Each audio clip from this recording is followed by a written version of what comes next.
Good morning प्रिय विद्यार्थियों।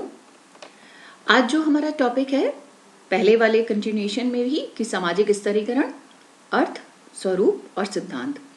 तो हमने जो पहला लेक्चर अटेंड किया था उसमें सामाजिक स्तरीकरण का अर्थ स्पष्ट किया था, उसकी विशेषताएं स्पष्ट करने की कोशिश की थी, यानी उसको बताने की कोशिश की थी क्या है स्ट्रेटिफिकेशन और उसके जो बेसिक एलिमेंट्स थे, असमानता, संस्तरण यानी हायरार्की, इनइक्वालिटी, डिफ्रेंशिएशन, विभेदीकरण और फिर स्तरीकरण, ये चारों कैसे इंटर रिलेटेड है और इन चारों में क्या क्या डिफरेंसेस हैं। तो उस लेक्चर में आपको स्ट्रेटिफिकेशन का मीनिंग क्लियर हो गया होगा। ठीक है, अब आज हम बात करेंगे इसके स्वरूप की। तो विभिन्न जो समाजशास्त्री या समाज वैज्ञानिक हैं उन्होंने इसके विभिन्न स्वरूपों की चर्चा की, जिसमें हम टी बी बॉटममोर को इन्फ्लुएंशियली शामिल करते हैं। तो चलिए शुरू करते हैं हम। टी बी बॉटममोर ने सामाजिक स्तरीकरण के निम्नलिखित स्वरूप बताए हैं। कौन कौन से? नंबर 1, स्लेवरी यानी दासता। जैसे नाम सुनने के बाद आपको पता लगता है दास, जो किसी के अधीन हो, है ना। स्लेव होना, दास होना यानी किसी के अधीनस्थ होना, किसी का सबऑर्डिनेट होना, वो दास है। तो दासता को हम असमानता का सबसे चरम रूप मानते हैं, क्योंकि कोई एक मनुष्य जब दूसरे मनुष्य के अधीन हो जाता है तो उससे ज्यादा बड़ी अधीनस्था या जो असमानता है वो कोई और नहीं हो सकती। तो दासता को इसीलिए असमानता का सबसे चरम रूप माना जाता है कि सबसे बड़ी जो असमानता का जो सबसे विकराल रूप है दैट इज स्लेवरी या दासता। प्राचीन और मध्ययुगीन युग में इस प्रथा का कई समाजों में प्रचलन था। खासतौर से प्राचीन ग्रीक है, प्राचीन रोम है, अमेरिका का पार्ट था कुछ हिस्सा, तो यहाँ पर जो है दासता को देखा जा सकता था, वहां पर इसका काफी प्रचलन था। आपने पूर्व में कहानियों में भी पढ़ा होगा, मनुष्यों को चेन से बांध कर रखते थे, उन पर अत्याचार करते थे, उन्हें कई पीढ़ियों तक अपने अधीन रखते थे। इसमें एक मनुष्य को दूसरे मनुष्य की निजी संपत्ति मान लिया जाता है। जो कैसी संपत्ति? जो अचल है और गैर हस्तांतरणीय, नॉन ट्रांसफरेबल है। मतलब एक मनुष्य दूसरे मनुष्य को अपनी निजी संपत्ति मानता है, यानी एक स्वामी हो गया और एक दास। तो जो दास हो गया वो दास को अपनी प्राइवेट प्रॉपर्टी मानता था और उसको ट्रांसफरेबल नहीं थी कि एक से दूसरे को ट्रांसफर कर दिया जाए। हमेशा वो परमानेंट एक ही स्वामी के साथ बंधा रहता था। दास को किसी भी प्रकार का कोई आर्थिक और कानूनी अधिकार प्राप्त नहीं था। ऑब्वियसली अगर वो दास था और वो दूसरों के अधीन था, वो स्वयं एक संपत्ति था, तो ये कैसे संभव है कि उसके पास भी कोई अधिकार हो? तो उसके पास कोई आर्थिक और कानूनी अधिकार नहीं थे, वे एक संपत्ति की तरह प्रयुक्त होता था।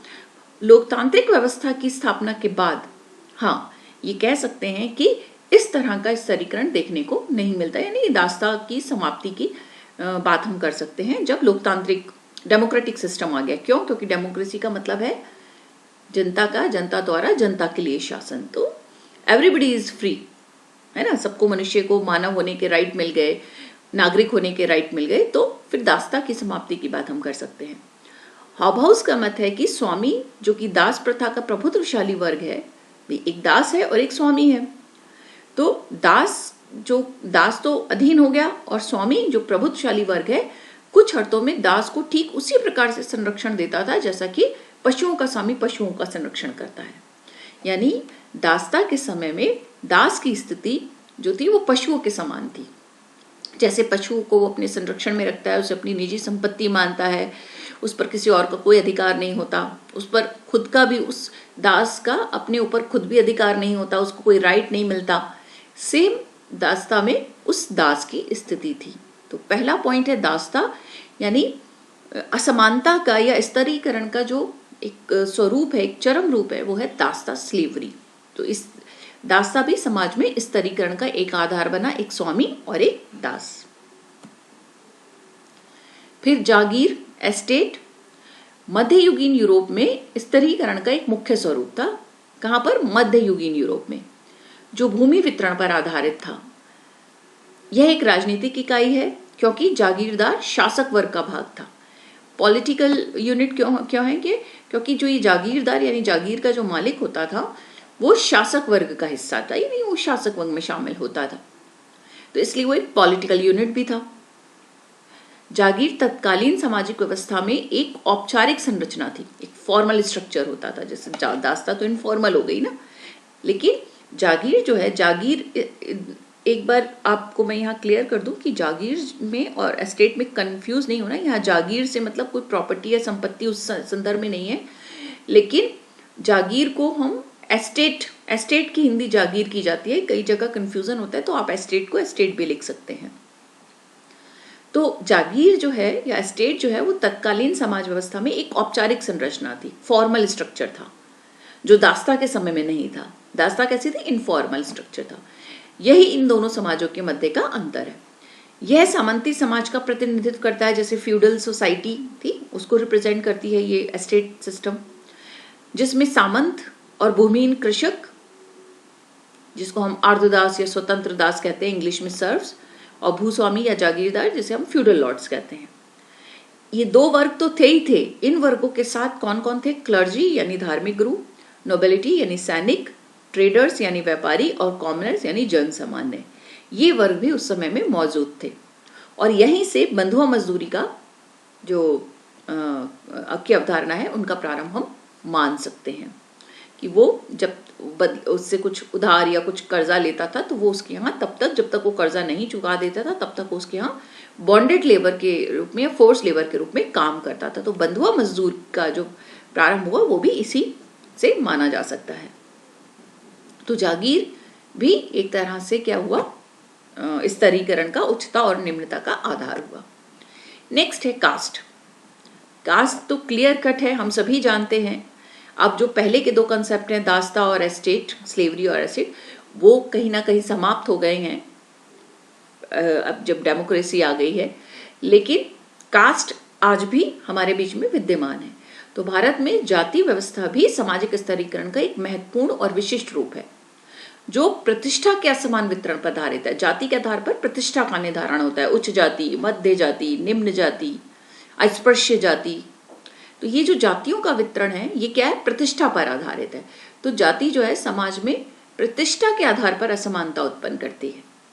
जाति को कुछ विशेषताओं के आधार पर हम परिभाषित कर सकते हैं। जाति की कोई एक परिभाषा नहीं हो सकती, इसलिए जाति को कुछ विशेषताओं के संकलन के आधार पर हम परिभाषित करने की और समझने की यहाँ कोशिश करते हैं। जैसे क्या क्या होता है जाति के अंदर? जाति एक प्रदत्त परिस्थिति है। प्रदत्त परिस्थिति का मतलब होता है, यानी परिस्थिति और स्टेटस एंड रोल आप पढ़ चुके हैं। तो परिस्थिति, प्रदत्त परिस्थिति मतलब जो जन्म से मिली हो, जिसमें आप बदलाव नहीं कर सकते हो, और जिसे पाने के लिए आपने कोई प्रयास ना किया हो, वो अनायास ही आपको मिल जाती है, जन्म से ही निर्धारित हो जाती है। तो जाति एक प्रदत्त परिस्थिति है। आपने जिस परिवार में, जिस समूह में जन्म लिया, वो उसकी जाति आपकी जाति हो गई। तो जाति एक प्रदत्त परिस्थिति है। जाति अंतःविवाही होती है। अंतःविवाही होती है मतलब अपनी ही जाति में विवाह करने का प्रावधान है। जाति ये अनुमति नहीं देती कि आप अपनी जाति से बाहर विवाह करें। परंपरागत वंशानुगत व्यवसाय होते हैं। ये जितनी भी विशेषताएं आप पढ़ रहे हैं, आपको अभी लग रहा होगा कि नहीं, ऐसा तो नहीं है, हम कोई भी व्यवसाय कर सकते हैं। बिल्कुल, लेकिन आज जिस आप जाति का रूप दिख रहे हैं ये बदलाव वाला रूप है, मतलब जो जाति में परिवर्तन हो चुके हैं। अभी हम बात कर रहे हैं जाति का जो परंपरागत अर्थ था, ठीक है ना। ये जाति, वर्ग, ये आपने जो दास्ता, ये सब इसके जो ट्रेडिशनल मीनिंग थे, प्रारंभिक ओरिजिनल मीनिंग थे, वही हम चर्चा कर रहे हैं, ठीक है। हम जाति में होने वाले बदलावों की भी चर्चा करेंगे बाद में कहीं, लेकिन यहाँ हमें सिर्फ उसके ट्रेडिशनल या उसके जो ओरिजिनल मीनिंग है उसकी चर्चा करनी है। तो जाति में परंपरागत वंशानुगत व्यवसाय होते हैं। जाति में जो उस जाति, जो जाति कोई जो व्यवहार करती आ रही है, जो व्यवसाय करती आ रही है, जो पेशे करती आ रही है, वो उसी को ही वंशानुगत एक पीढ़ी से दूसरी पीढ़ी हस्तांतरित होता चला जाता है।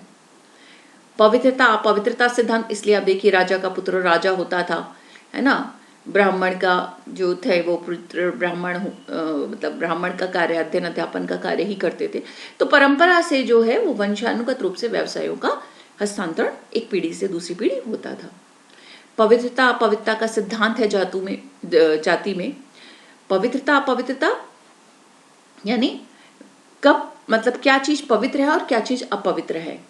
तो किसे छूना है, किसे नहीं छूना है, ये सारी चीजें जो है वो जाति से संबद्ध है कि किसी एक जाति विशेष को छूना है या इस जाति से दूर रहना है, उसे सामाजिक दूरी बनाए रखनी है, वो सारी चीजें इसमें आती थी।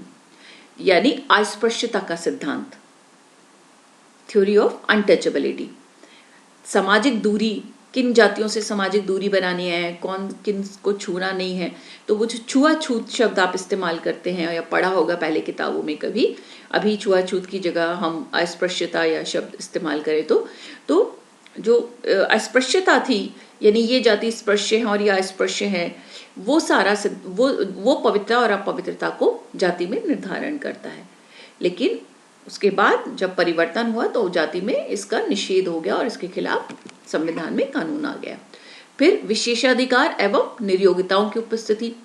किसी जाति विशेष को, जैसे हमने कहा कि जाति में संस्तरण होता है, अभी नीचे पॉइंट है, जाति में संस्तरण होता है, यानी जाति उच्चता और निम्नता में बटी होती है। ये उच्च जातियां, ये मध्य जातियां, ये निम्न जातियां। तो उसी आधार पर उच्च जातियों के कुछ जातियों को विशेषाधिकार प्राप्त होते हैं कि ये काम केवल यही जाति कर सकती हैं। जैसे प्रारंभिक समय में पढ़ने का अधिकार, शिक्षा का जो अधिकार था या धर्म से रिलेटेड अधिकार था, वो मंदिर में प्रवेश का अधिकार था, वो कुछ जातियों को ही था, तो विशेषाधिकार प्राप्त होता है। और निर्योग्यताएं कि ये करना है और ये नहीं करना है।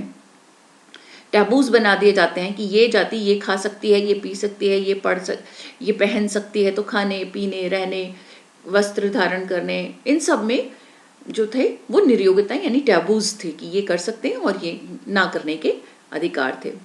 ऐसे ही विशिष्ट जीवन पद्धति और संस्कृति। ये विशिष्ट जीवन पद्धति का मतलब संस्कृति से है, तो प्रत्येक जाति की अपनी एक विशिष्ट संस्कृति होती है, एक स्पेसिफिक कल्चर होती है। खान पान, रहन सहन का तरीका आपने देखा होगा, किसी जाति में सबके खान पान का फर्क होता है, तीज त्योहार मनाने का फर्क होता है ना। एक ही देश में रहते हैं हम, लेकिन फिर भी जाति के आधार पर हमारी जो लाइफ स्टाइल होती है, जीवन पद्धति होती है, यानी संस्कृति जो होती है वो अलग अलग होती है। आपकी परंपराएं, प्रथाएं, हमारे पूजा करने के तरीके, उपासना के तरीके और वस्त्र खान पीन के तरीके, पूजा पाठ के तरीके, विवाह के तरीके, है ना, परिवार में जो संस्कार, सब वो सब अलग अलग होते हैं जाति के आधार पर। खान पान संबंधी आदतें अलग अलग हो सकती हैं। संस्तरण, जैसे मैंने भी बताया कि जाति में उच्चता और निम्नता का क्रम पाया जाता है कि ये जातियां उच्च स्तर पे हैं, ये निम्न स्तर पे हैं। जो क्योंकि जाति की उत्पत्ति किससे मानी गई है? जाति की उत्पत्ति मानी जाती है कि ब्रह्मा से हुई थी। ब्रह्मा के शरीर से जाति की उत्पत्ति मानी जाती है कि जो जाति के जो 4 मेन स्वरूप माने जाते हैं कि ब्रह्मा जी कौन है? इस सृष्टि के पालन करता, जन्मदाता। तो ये माना जाता है कि उनके शरीर से जातियां उत्पन्न हुई, ऐसा पुराणों में लिखा है। तो उनके मुख से उत्पन्न हुए ब्राह्मण, तो चूंकि आपके शरीर के अंगों का जो क्रम है ऊपर से नीचे, उसी हिसाब से उन जातियों को क्रम मिल गया। जैसे ब्रह्मा के मुख से हुए ब्राह्मण, तो ब्राह्मण सबसे ऊपर हो गए। फिर उसके बाद भुजाएं आती हैं, तो भुजाओं से हुए क्षत्रिय, तो वो सेकंड हो गए। फिर आता है आपका पेट यानी उदर से वैश्य हुए और 3rd नंबर पे वैश्य आ गए। और पैरों से उत्पत्ति हुई उनके जो निम्न जातियां हैं या स्पर्श्य जातियां हैं, तो फिर शूद्र जातियां हैं, तो उनका पैरों से, तो इसलिए उनका क्रम चौथा हो गया। तो बॉडी की जो शरीर है, मुख, भुजाएं, उदर और पैर, जैसे बॉडी के उन पार्ट्स का या अंगों का क्रम है, वैसे ही इन जातियों को क्रम दे दिया गया और वही उसी से संबंधित कार्य इन्हें दे दिए गए। क्या क्या व्यवसाय हैं? जैसे मुख क्या काम करता है? बोलने का, तो ब्राह्मण जो है अध्ययन, अध्यापन, शिक्षण, धार्मिक कार्यों का काम करते थे। भुजाएं काम करती हैं अस्त्र शस्त्र उठाने का और मतलब बहुत सारे कामों में आता है। लेकिन क्षत्रियों को, मतलब भुजाओं को, मतलब बाहुबल का शक्ति का प्रतीक मान लेते हैं, क्योंकि ये हर तरह का काम कर सकते हैं। तो आपने इनको क्षत्रिय, भुजाओं से जो उत्पन्न हुए उन्हें क्षत्रिय दे दिया, जो रक्षा का कार्य करते हैं। और फिर तीसरा यानी राजपूत आ गए इसमें, और तीसरा वैश्य यानी उदर क्या काम करता है? उदर में आपकी जो भूख है उसको शांत, भूख से संबंधित है खाना पीना। तो जो वाणिज्य और व्यापार का काम है वो आपका वैश्य वर्ग को दे दिया गया, वैश्य जाति करने लगी। और जो चौथा है यानी पैर, वो सेवा करते हैं, चलने का काम करते हैं, तो सेवा का कार्य शूद्र को दे दिया गया। इस तरह से आपके अंगों के हिसाब से उनका क्रम और कार्य निर्धारित हो गया। तो जो उच्चता और निम्नता आपके अंगों में है, वही उच्चता और निम्नता जातियों में निर्धारित हो गई। तो संस्तरण का मतलब उच्चता और निम्नता होना। कोई सुपीरियर कास्ट हो गई, कोई जो इंफीरियर कास्ट हो गई। जाति पंचायत, प्रत्येक जाति की अपनी एक पंचायत होती है ना, जो निर्णय करते। आज भी ये मौजूद है, जबकि जो पंचायत आपने देखा है कि पंच के चुनाव होते हैं, पंचायत सिस्टम जो है, पंचायती राज व्यवस्था, वो अब संवैधानिक हो गई है। लेकिन उन सब के बावजूद 73वें संविधान संशोधन से लेकिन उन सब के बावजूद आज भी जाति पंचायत गांवों में मौजूद है, जो अपने हिसाब से निर्णयों को करती है, अपनी जाति के लिए अपने निर्णय खुद लेती है ना। और कई बार तो ऐसा भी होता है, जैसे आपने बस नाम थोड़ा सा चेंज हो जाता है, जैसे आपने नाम सुना होगा खाप पंचायत, तो खाप पंचायत अब इस तरह का रोल परफॉर्म करती हैं जो जाति पंचायत हैं, और कि वो अपनी जाति में जो भी होते हैं, कोई भी उनको लगता है कि कोई ऐसी घटनाएं हुई हैं जिनका मूल्यांकन किया जाना है, जिनको पुरस्कार और दंड की नज़रों से देखना है, तो ये खाप पंचायतें स्वयं निर्णय लेती हैं उनके बारे में, और लोग मानते भी हैं। तो कई बार कानून की अवहेलना कर देते हैं ये खाप पंचायत। तो हर जाति की अपनी एक जाति पंचायत भी होती है। तो इस तरह से जाति की कोई एक परिभाषा नहीं हो सकती, जाति में इतनी सारी विशेषताओं का समावेश है, इसलिए हम जाति को विशेषताओं के आधार पर समझने की कोशिश करते हैं। D.N. मजूमदार ने कहा था कि जाति एक बंद वर्ग है। मतलब क्या हुआ कि जाति में बदलाव की संभावना नहीं है। बंद वर्ग होता है खुला, जिसमें कोई भी किसी वर्ग में, उच्च वर्ग वाले मध्य वर्ग वाले निम्न वर्ग में आ जा सकते हैं। लेकिन जाति जो है बंद वर्ग है, मतलब जाति में आपको जो जन्म से जाति मिल गई, हमने कहा था ना जाति प्रदत्त होती है, तो जाति जो जन्म से मिल गई वही आपकी अपनी जाति हुई, उसमें बदलाव नहीं कर सकते। तो जाति एक बंद वर्ग है। वर्तमान संदर्भों में आप सोचेंगे कि भाई जाति तो लोग बदल लेते हैं, लेकिन ऐसा नहीं है। वो जाति में जो वर्तमान में परिवर्तन हुए हैं उनकी चर्चा हम बाद में करेंगे। यहाँ पर जो ओरिजिनल मीनिंग है या इसका ट्रेडिशनल मीनिंग है उसकी हम बात कर रहे हैं। तो जाति को मजूमदार ने कहा था ये एक बंद वर्ग है, यानी इसमें बदलाव की संभावना नहीं होती। वहीं हटन है जिन्होंने बताया था कि भारत में अगर हम देखें तो लगभग 5000 जातियां और उपजातियां विद्यमान हैं, यानी जातियां हैं और फिर जातियों की अनेक उपजातियां भी भारत में विद्यमान है। इसलिए भारत में जब हम स्तरीकरण की चर्चा करते हैं तो जाति आज भी जीवित है। जाति के आधार पर हम समाज में स्तरीकरण या समाज में असमानता की स्थापना देख सकते हैं। नेक्स्ट है वर्ग या क्लास। वर्ग एक आर्थिक अवधारणा है। जाति कैसी थी? सामाजिक सांस्कृतिक अवधारणा थी। समाज और संस्कृति के आधार पर हम जब लोगों को उच्चता और निम्नता में बांट रहे थे। लेकिन वर्ग आर्थिक अवधारणा है। आर्थिक परिस्थिति जो है आपकी, आर्थिक आधार जो है, उसके आधार पर हम समूहों को उच्चता और निम्नता में बांटते हैं। यानी व्यक्तियों का वह समूह जिनका उत्पादन साधनों के साथ लगभग समान प्रकृति का संबंध होता है, अर्थात उत्पादन के साधनों पर स्वामित्व होता है, उससे वर्ग उत्पन्न होता है। यानी देखा जाए तो उत्पादन के जो साधन है, भूमि, पूंजी, श्रम, तो उत्पादन के साधनों पर जिनकी ओनरशिप होती है, ठीक है, तो वो समान जो प्रकृति के संबंध होते हैं उनको उनसे वर्ग निर्मित होता है। और स्पष्ट हो जाएगा भी, कार्ल मार्क्स के अनुसार उत्पादन संबंधों पर स्वामित्व के साथ साथ क्या चीज चाहिए? हित संबंधी चेतना भी वर्ग को निर्मित करती है। यानी वर्ग के लिए दो बेसिस बताए कार्ल मार्क्स ने। एक तो उत्पादन संबंधों पर स्वामित्व, ownership on means of production, और दूसरा हित संबंधी चेतना यानी क्लास इंटरेस्ट। मैक्स वेबर ने भी वर्ग को डिफाइन किया। उन्होंने कहा कि एक पॉइंट तो वही है उत्पादन साधनों पर स्वामित्व, और दूसरा बाजार स्थिति, मार्केट सिचुएशन। ये दो एलिमेंट जो है वो वर्ग के प्रमुख तत्व हैं। तीसरे हैं वार्नर। वार्नर ने कहा कि जो इनकम स्ट्रक्चर होता है उसके आधार पर वर्ग तैयार होते हैं। ये जो तीन है ये ट्रेडिशनल है, मार्क्स, वेबर, वार्नर। इसके अलावा भी अभी हम और नए जो है शामिल हो चुके हैं, नए समाज वैज्ञानिक जिन्होंने वर्ग को आधार प्रदान किया। अभी हम यहाँ उसकी चर्चा नहीं कर रहे हैं। चलिए अब एक बार जो मैंने आपको 3 समाज वैज्ञानिक आपके सामने प्रस्तुत किए वर्ग के संदर्भ में, उनका हम थोड़ा सा समझ लेते हैं। जैसे कार्ल मार्क्स ने 2 एलिमेंट बताए थे वर्ग निर्माण के लिए। पहला उत्पादन साधनों पर स्वामित्व और दूसरा हित संबंधी चेतना। उत्पादन के साधन कौन कौन से हैं? भूमि, पूंजी और श्रम। तो भूमि और पूंजी दोनों जो हो गए वो एक, हमने एक ही तत्व में मिला दिए, यानी वो दोनों एक ही चीज को रिप्रेजेंट करते हैं। तो भूमि और पूंजी का जो मालिक है वो पूंजीपति, और जो श्रम का मालिक है वो हो गया श्रमिक। मार्क्स ने इनके लिए स्पेसिफिक शब्द इस्तेमाल किए। पूंजीपति के लिए बुर्जुआ और श्रमिक के लिए सर्वहारा।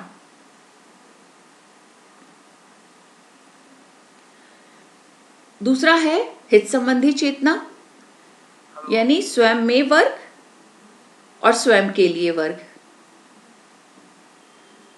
हित संबंधी चेतना यानी चेतना का उच्च स्तर जिनमें हो और चेतना का निम्न स्तर जिनमें हो। तो चेतना का उच्च स्तर और चेतना का निम्न स्तर स्वयं के लिए वर्ग और स्वयं में वर्ग को निर्मित करता है। तो देखा जाए तो कार्ल मार्क्स ने उत्पादन संबंधों के आधार पर पूंजी पर बुर्जुआ और सर्वहारा की चर्चा की, और चेतना हित संबंधी चेतना के आधार पर स्वयं में वर्ग और स्वयं के लिए वर्ग की चर्चा की। मैक्स वेबर ने भी 4 प्रकार बताए: संपत्तिधारी, श्वेतपोश श्रमिक, मध्यम वर्ग और औद्योगिक श्रमिक। यानी जिनके पास संपत्तिधारी है, जिन्हें प्रॉपर्टी इनहेरिटेंस मिली है, श्वेतपोश श्रमिक जिन्होंने संपत्ति स्वयं अर्जित की है, फिर मध्यम वर्ग और फिर श्रमिक। तीसरे हैं वार्नर, जिन्होंने आय के आधार पर वर्ग की चर्चा की थी: उच्च वर्ग, मध्य वर्ग और निम्न वर्ग। यानी आय का जो स्ट्रक्चर होता है, अधिक इनकम वाले, मिडिल इनकम वाले और लोअर इनकम वाले। फिर आगे इनको भी 3-3 भागों में बांटा। उच्च वर्ग के में 3 हिस्से कर दिए: उच्च उच्च, उच्च मध्य, उच्च निम्न। मध्य वर्ग में मध्य उच्च, मध्य मध्य, मध्य निम्न।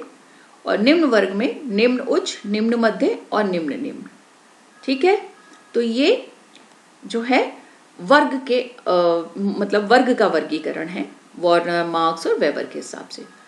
ये और हम क्लियर करने की कोशिश करेंगे बाद में, लेकिन आज आपको मैंने स्तरीकरण के जो स्वरूप थे 4, जिसकी चर्चा बॉटम मोर करते हैं, उनको आपको एक्सप्लेन करने की कोशिश की: दास्ता, जागीर, जाति और वर्ग। इनको एक बार ध्यान से पढ़िएगा, समझिएगा, रिवाइज कीजिएगा। फिर भी कोई डाउट हो तो मुझे बता दीजिएगा, हम नेक्स्ट टॉपिक में इसको उठा लेंगे। थैंक यू बच्चों।